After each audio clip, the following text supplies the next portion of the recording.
All right, we're going to do a manual adjustment, which we don't do a whole lot of those in the office. But let's just see, sometimes a patient will refer that.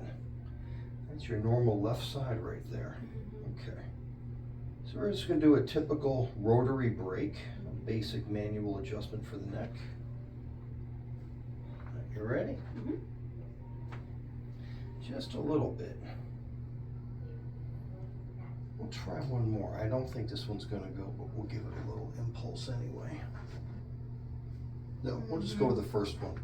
So even though we got a slight audible with that neck adjustment, I'm still going to do some activator checks and adjustments to see if anything else shows up.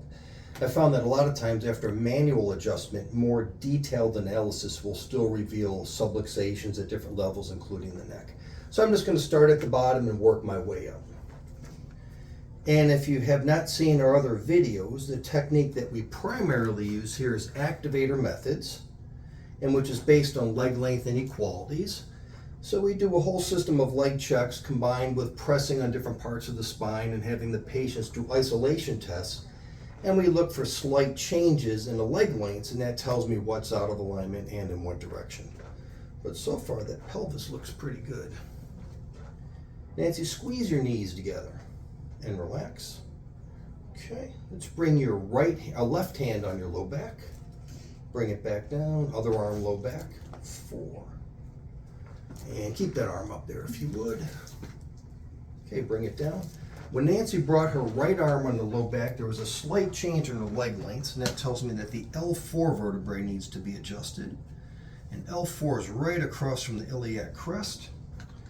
And we use a high-speed, low-force adjusting instrument. So instead of a lot of force, the speed makes up for it, and we tap the bone back into place. So we will now re-isolate that segment, bring this arm on your low back, and there was no change in the leg lengths in that one, which tells me we made a correction at L4. Bring that arm down and bring both arms low back. 2, bring them down. 1, touch your head with your left hand. Bring it back down, touch your head both hands. Bring them back down, turn your face to the left side and keep it turned. Left shoulder to the ceiling. Bring it down, shoulder shrug. Okay, shrug and roll your shoulders around backwards 1 time. Good, relax your shoulders, still keeping your head turned. Squeeze this arm into your side. We are now checking the shoulder blades and relax. Do the same thing over here. And relax, head back to center. Now, as she turns her head back to center, that leg slightly pulls up. That tells me that the C7 vertebrae is out of alignment. So even though we did a manual adjustment and you heard an audible, not a big one, but there was an audible, C7 has not yet been corrected. So we're going to go ahead and do that. Same thing, high speed, low force to make the correction. And Nancy, we're going to go ahead and re-isolate. So turn your head to this side, back to center. 7 on that. The leg stayed balanced when she turned her head back to center, letting me know that C7 has been corrected. Look at the wall in front of you. 5 is good. Tuck your chin and stay tucked. And it looks like we're going to adjust the atlas. And the atlas vertebrae, chiropractically speaking, is the most important bone to keep into alignment. Subluxations or misalignments at the atlas can contribute to headaches, vertigo, dizziness, and other symptoms in the body, even in the low back. Earlier chiropractic techniques, this is the only bone they would adjust. And they would say when the atlas is cleared out or in alignment, it affects many, many different parts of the body. So now we're going to re-isolate. Look at the wall in front of you. Tuck your chin to your chest. Atlas is now balanced. Relax your neck. On this next one, press your face into the paper. We're now checking for occiput, and occiput shows up as well.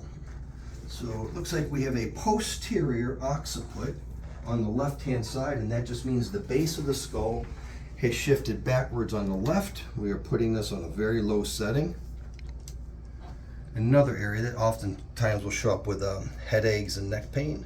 Just a little tap at the occiput. We're going to re-isolate that segment. Go ahead and press your face straight down and relax. That looks better. We're going to do a couple more checks for the shoulder blades. Touch your head with your left hand. superior, bring it back down. That does show up. Touch your head with this hand, bring it back down. He typically has inferior scapula, so we are going to adjust that. Now, whenever a patient has neck problems, it's important to evaluate the shoulder blades because many of the neck muscles will come down and insert in the shoulder blade. And Nancy does have inferior scapulas, meaning they are shifted downward or footward. So I'm just contacting the apex of the scapula. Line of drive is straight superior, upwards or headwards, whatever way you want to determine the terminology. So we're going to re-isolate. Touch your head with this hand and bring it back down. Legs stay balanced on that. Let's do the same thing here. Bring it back down. And now we're going to check the rib cage. Take a deep, deep breath and hold. That pulls short, so we have to adjust some ribs. And we're going to do those on the left side. And I'm just going to palpate along here. Same thing, high speed, low force. There's that equation in physics, force equals mass times acceleration. In a nutshell, if you can increase the acceleration of an adjustment, you can decrease the force. Hence, making low force chiropractic techniques very effective.